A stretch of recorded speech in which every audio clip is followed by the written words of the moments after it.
One day I rolled over, big boobs, always have, rolled over and just felt this lump. And I was like, Kenny, I need you to feel this. And you could feel it, like with 2 fingers. You could roll it like that. And I was like, God dang it. I knew it was. I knew what it was right then. It wasn't anything weird. I knew it was cancer. So I have the BRCA gene, which means that you have the gene for breast and ovarian cancer.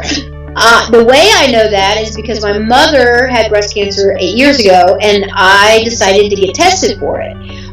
You have a 50-50 chance of having it, and then I got the call that said, sorry, you got it, which just means I have a higher chance than the regular person of getting it. So 5 years goes by. I know I got the gene. I'm not cutting off everything, because that's what they want you to do, cut everything off.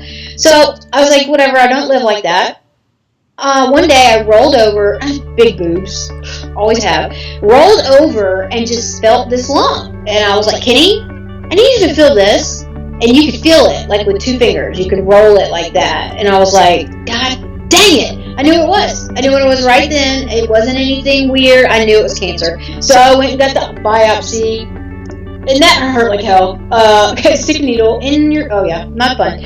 So as she's looking at it, she's not saying anything. And I'm looking at it, and it doesn't look good. Because if it's a cyst and they pop it, that's good. That means it's not cancerous. Mine was like round with nodules around it. And so I knew right away. So the next day, 3 days go by, gets a phone call. It's invasive ductal carcinoma, which is the worst type of breast cancer you can get.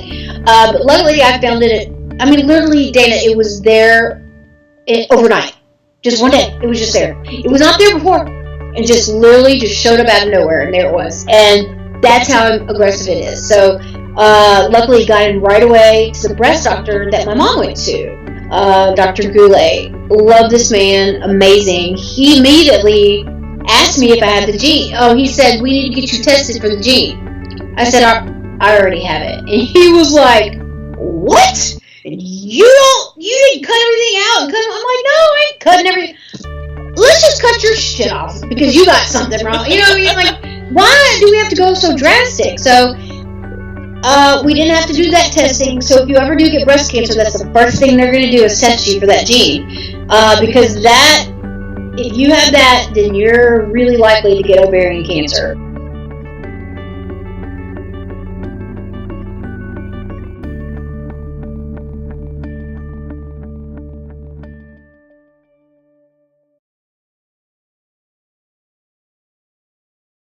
I got new implants, and they took the nipple off and put it back on, and it still works. How in the world? What? So they really look good. I like them. I wanted to show everybody how perfect they look, and you would never know that I had, they look like a boob job, really. But I didn't want to do that. I didn't want to have to tear them off and do the surgery, and I didn't want to have a hysterectomy. So I'm in menopause right now. I have horrible hot flashes. My hormones are like, meh, and I can't take anything for it because I have the gene.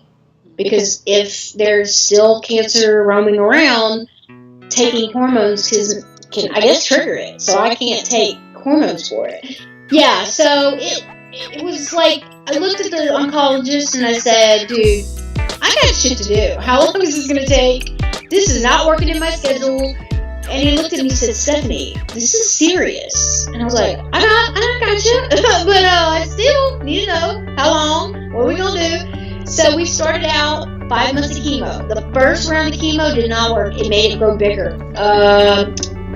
Something's not right. I can feel it with 3 fingers now. So we switched to chemo, and then that started working. And at no time was I ever scared. I was annoyed. I was frustrated. I was like, this shit is stupid. What? I have no time for this. My hair's gonna fall out. What the hell? I had long hair. I was just annoyed. I was like, put off. I guess is a good word. I didn't have time for this shit. Done with the chemo. I still had a little bit of cancer left, but they did the surgery. Went back a year later and did the hysterectomy, which, by the way, hurts like hell. Oh my God, worst pain ever. and I didn't know what was going on with my brain.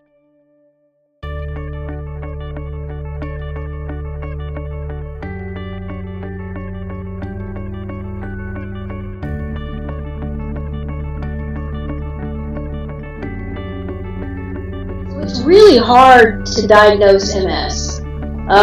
So I went a whole year without any medication. So my symptoms got worse. I don't have any new lesions, but I feel like shit every day. I hurt so much.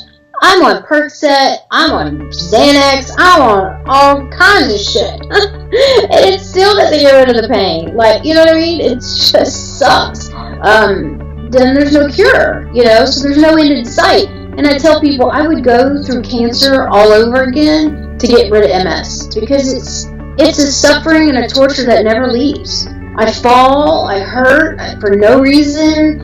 I don't have any energy. It feels like you're walking through mud. Back in the day, you did die from this, and I think I was scared of that because I was like, crap, I might die from this, and I don't want to leave Lexi.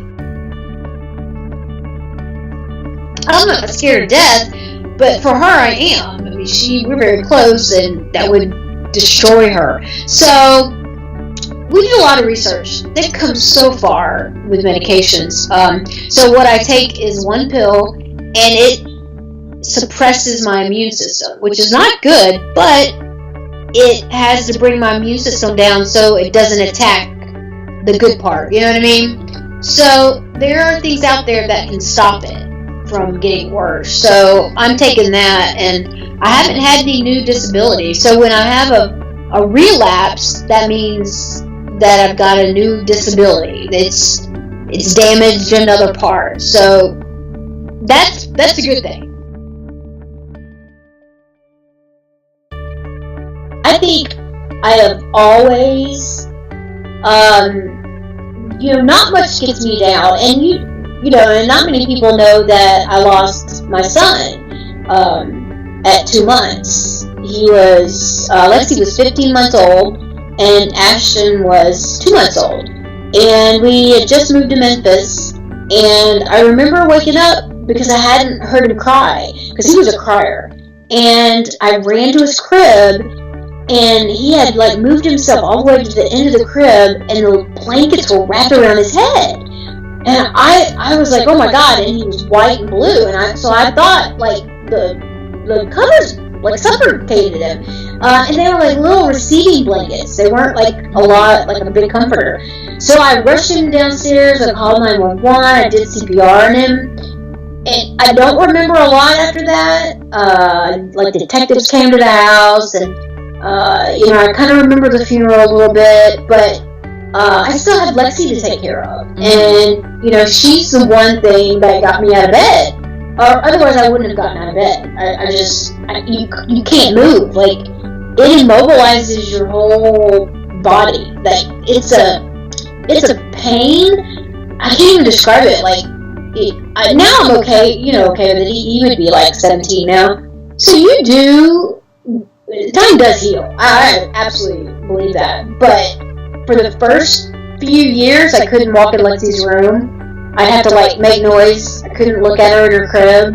There was a lot of things that I couldn't do. I couldn't think about it because that memory would come back, and all those feelings come rushing back.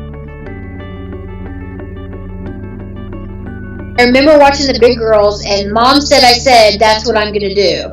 I want to do that. And I think I watched Baryshnikov's Nutcracker, and I was like, I'm going to do that. I want to do that. And when I heard it as a kid, it just spoke to me. I was like, I'm going to dance to that. I have to dance to that music. I have to be. It wasn't I want to be the Sugar Plum. I didn't want to be Clara. I didn't want to be any of that. I was like, oh, hell, screw Clara. She don't do shit. She just holds the damn Nutcracker and runs around with it. Hell to the no. I wanted to be Sugar Plum Fairy. That was it. That was all, I did my life's dream when I did Sugar Plum, because I said, I'm going to do this. This is going to be, I will do the Sugar Plum. I'm going to dance to that music. Well, God, every year, they hired somebody else. Every year, hired somebody else, and I was just like, ugh. Because when I would watch them, it was like my soul literally would ache. I cannot, it's the only way I can describe it. It was like I was put on this planet to dance to that music. And if I didn't do it, I was going to die. You know, like, I had to do it. I had to dance to this music.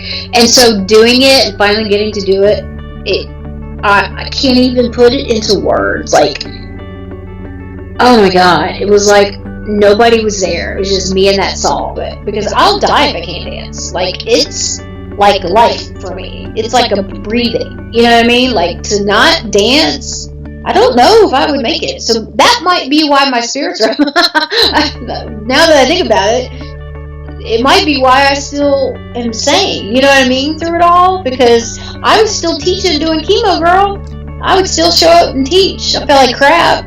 Some days I missed, but I still went in and taught.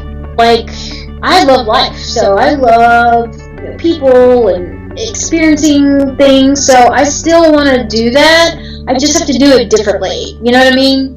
Like, you just have to live differently. I can't do the things I wanted to do, but okay, well, I want to go home now. I want to go spend time with my dad. I want to be near the water. So now it's time to do things that are going to make me a little less stressed out. You know, a little more at ease, I guess, is the better word. Because there's no medicine to fix this. There's no pill they could give me to make me happy. There's no amount of talking that's going to help me through. You know what I mean? Like, you have to find what makes you happy.